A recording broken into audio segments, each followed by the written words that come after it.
सखी है शिव भेला निर्मोहिया बतिया एकुन माने ना।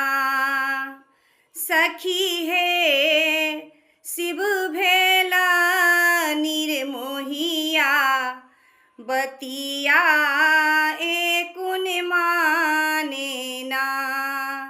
जहिया सो शिव अहाँ घर अयलहुँ, जहिया सो शिव अहाँ घर अयलहुँ, छल बल कल बसना।